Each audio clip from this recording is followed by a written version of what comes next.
Okay, Sagittarius, this is your extended reading. I am actually really excited with the cards that came here for you because it is showing like the next step. It's like now you and this other person, the Knight of Swords, you and the Knight of Cups, this other that followed you. It's like you're now in this other terrain that feels like very uncharted territory for the both of you, right? But it's like because you were previously in the same group, it's like you carry the same energy and it's like the mutual support, even though, like, to be honest, I feel like the Knight of Cups, right? The other is much more, it's like they intuitively know that they are there to support you. And for you, I don't feel like you necessarily know that you're there to support them too, or vice versa, that they are there to support you. It's like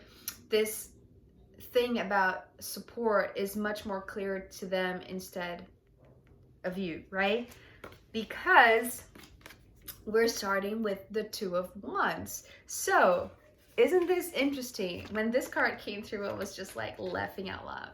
Because, this is the two cards that were symbolizing the crowd that both of you belonged, that both of you left, right? You first with this Nine of Wands, but then when you left and the remaining 8 were still there entangled, it's like this Knight of Cups that was still in this group, it's like they felt the need to leave also because they knew that they had something to add to your path, to your urge to leave. And so here with this Two of Wands, this is you and them, right? The first one obviously being you because you were the first one who left. So that's the thing also. You weren't necessarily aware that there was somebody else there with you, that somebody followed you to this other place or to this other interest, right? But nevertheless, here they are just behind you. And as I said, it's like they come from the same group as you. So in a sense, you two have the same energy, the same background, the same knowledge, or the same experiences. So in a sense, you flow very well together. That's why I'm saying, like, there's a lot of support in you being together and not alone, right? Even though you didn't ask to be followed, if it makes sense. But the interesting thing about this very beautiful and interesting and intriguing dynamic between the two of you is here with the next two cards, which are, major arcana. I was going to say the only major arcana, but actually the last card here is also major arcana.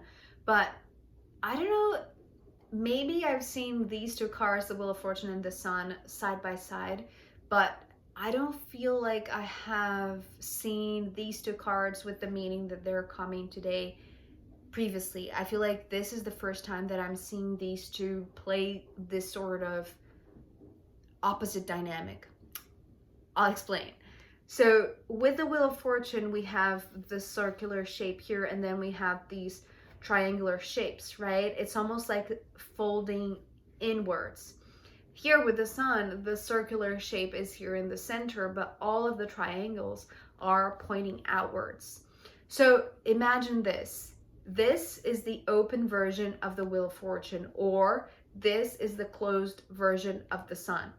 So it's like they are embedded in one another, but they are the opposite side, the flip side.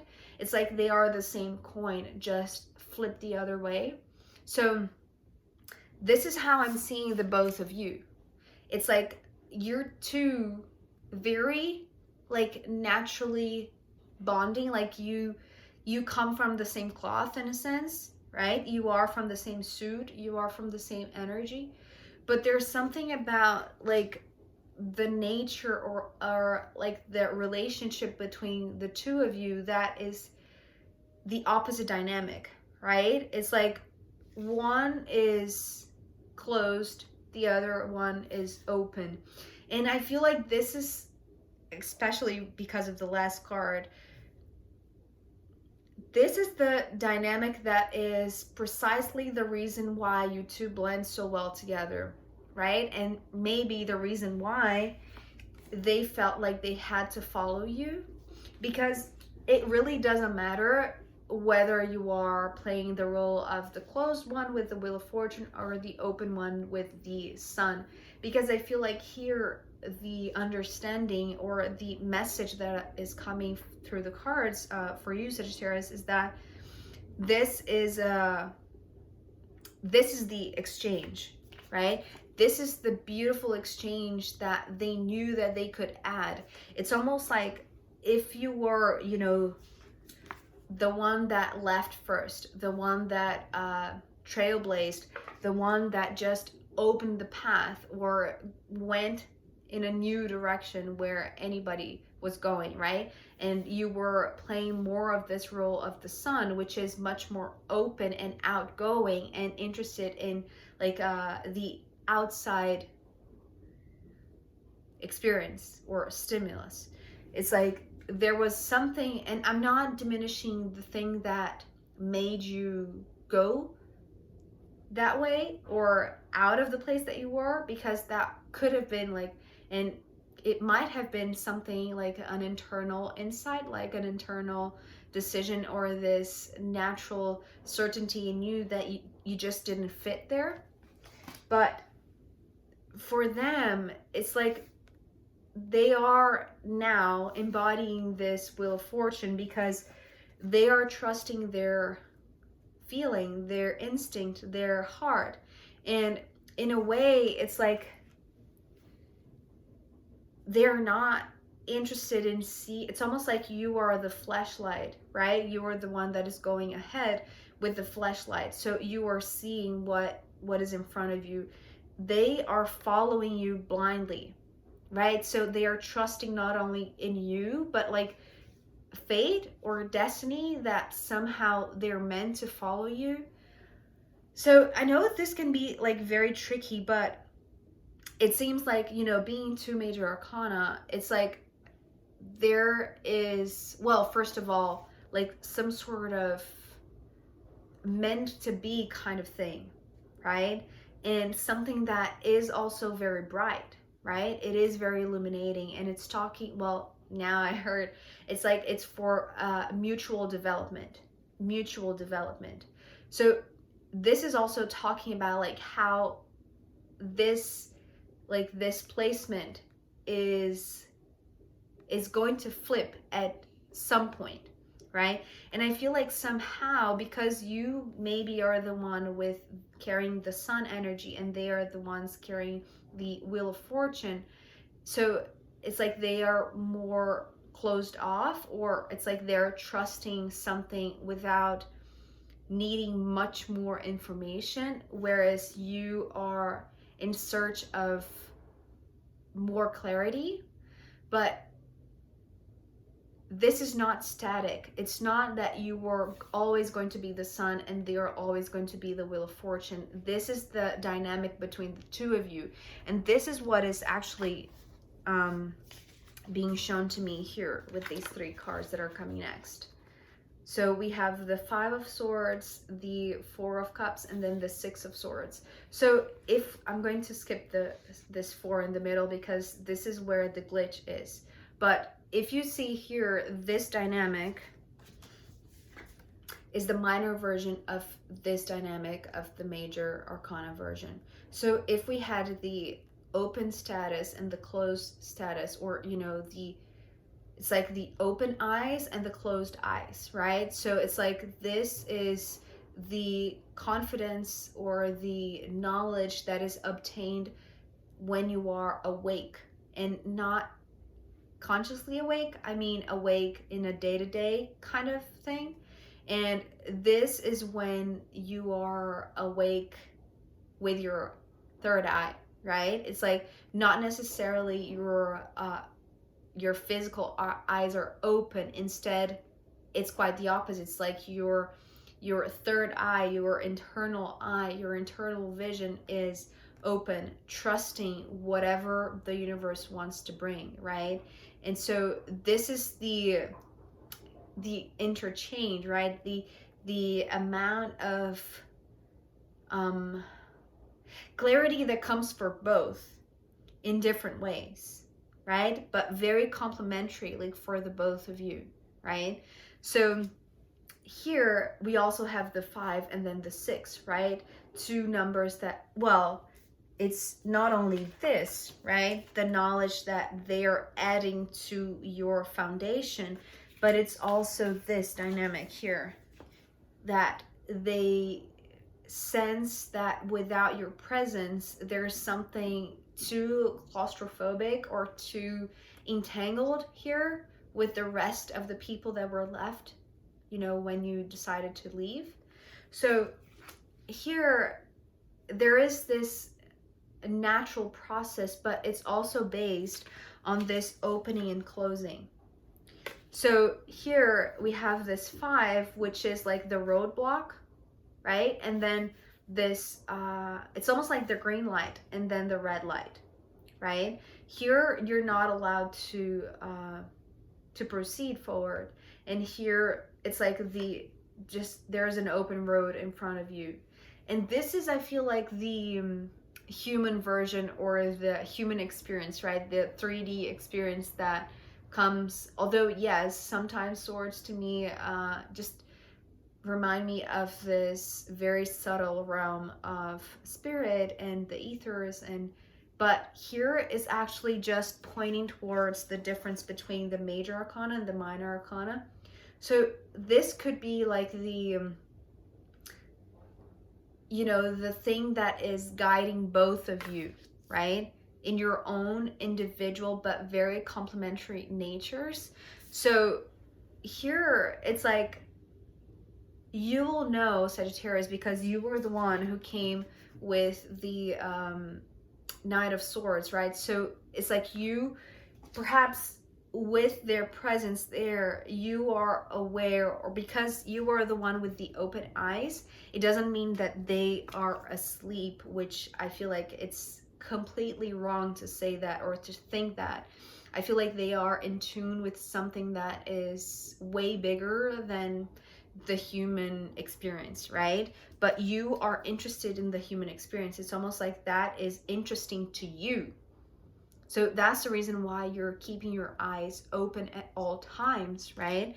It's like you want to explore that kind of thing, but you see that there is something valuable in this dynamic between the two of you, right? Because it's almost like if you were to proceed alone, there would be eventually some sort of roadblock that would, you know, just make you stop. And so with them, especially because we have this Cups card in the middle, which is the 4 of Cups, it's almost like it's like the knowing in your part, Sagittarius, that their presence is really enriching your own, it's like your own pursuit or your own path ahead, whatever it is, right? It's like, here, remember, you were carrying your set of values, of like foundational thoughts and beliefs and things that were like giving you this higher perspective on things and worldly things that you're interested in, right? In this 3D plane. Whereas them, like, they hold other sets of values because they come from this other nature, right? Their nature is to trust in their heart, trust in their emotions, trust in their feelings. And so this is what they believe in, and this is what they're trying to add, saying that it would be fascinating and really, really enriching for the both of you to be together in this, right? And it's almost like this is the piece that is needed for this dynamic to be established, meaning that this is needed for the movement to continue, for the road to keep opening up in front of you, right?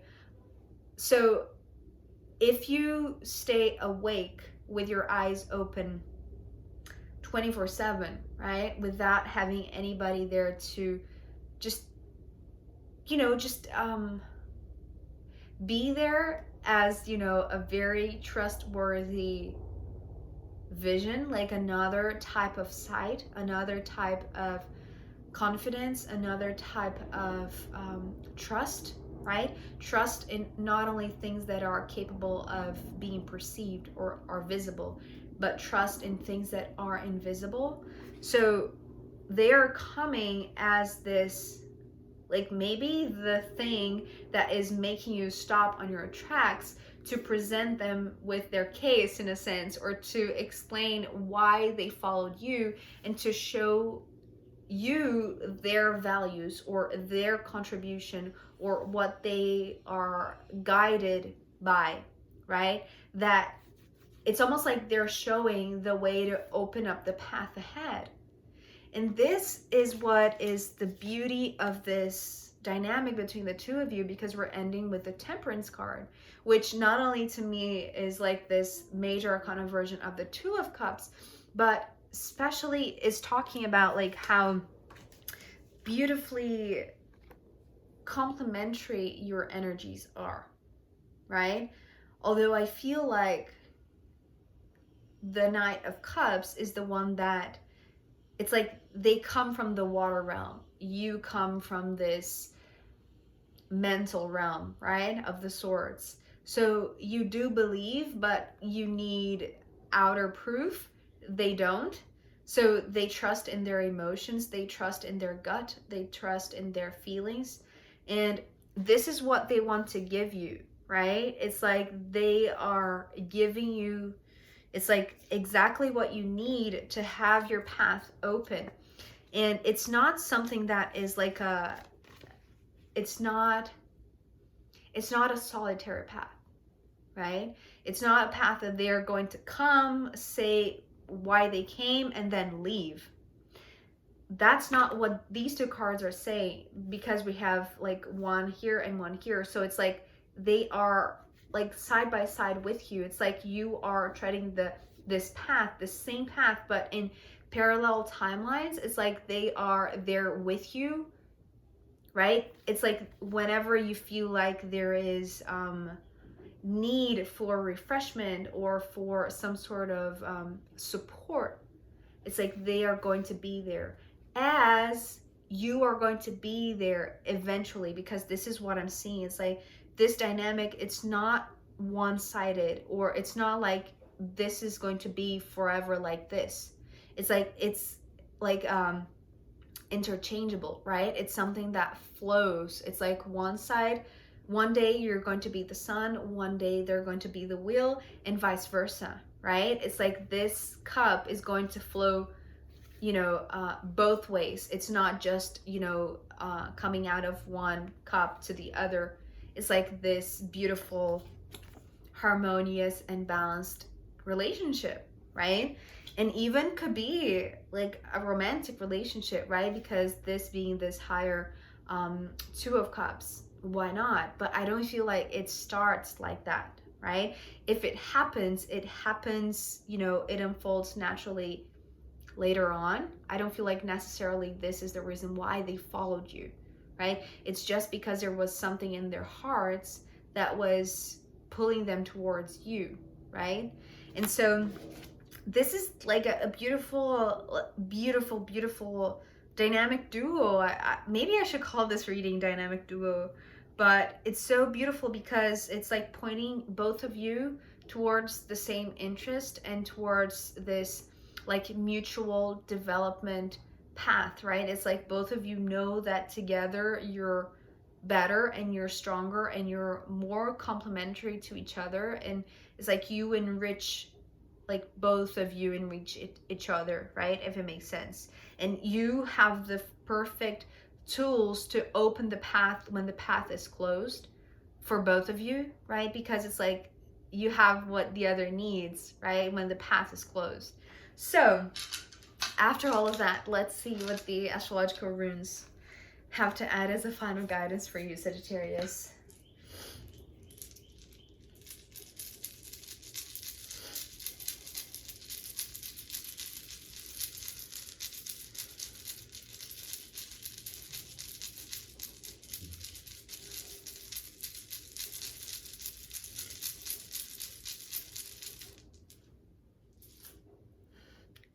Okay, so we have the South Node, which is very interesting because we just had the lunar eclipse that was together with the South Node in Scorpio on the 16th. So, and you know, that's another thing also. The South Node and the North Node used to come up a lot in, like, I feel like 2 months back in the readings, but it's been a while since they showed up. And so for the South Node specifically to show up very close to the lunar eclipse that was connected to the South Node in Scorpio is like, there's something to do with how intense that eclipse was, perhaps for you, Sagittarius, but there's also something else that it's actually the main message that I received as a final guidance from this rune is that this path is just starting, right? Because if we think in astrology of these two nodes, the South Node is the point where you are leaving your home base to start the journey towards this North Node. So this is the starting point in a sense. So whatever it is that made you go in a different direction, and you know, your lack of interest in whatever was going on, that even though it was presented as a magical thing for the rest of the people that were around you, like, it wasn't interesting for you, and so you left. And then it just naturally served as a trigger for somebody else to follow you, right? For a reason. And I feel like this is like this joint venture that the both of you are supposed to go as like a very spiritually led path of development and mutual development, right? I feel like there is a lot for both of you to gain from each other's company, you know, just beginning this new path together towards something that the nature of who you are, even though it is very like different and very opposite because one is open and the other is closed, and then it switches. Both of you, you know, coming as the Two of Wands, it's like the both of you are made from the same material in a sense, right? It's like coming from the same cloth. So you understand each other even though you have completely different perspectives, right? So I hope this was insightful for you, Sagittarius. Thank you so much for being here with me, and I'll see you next time. Okay, bye.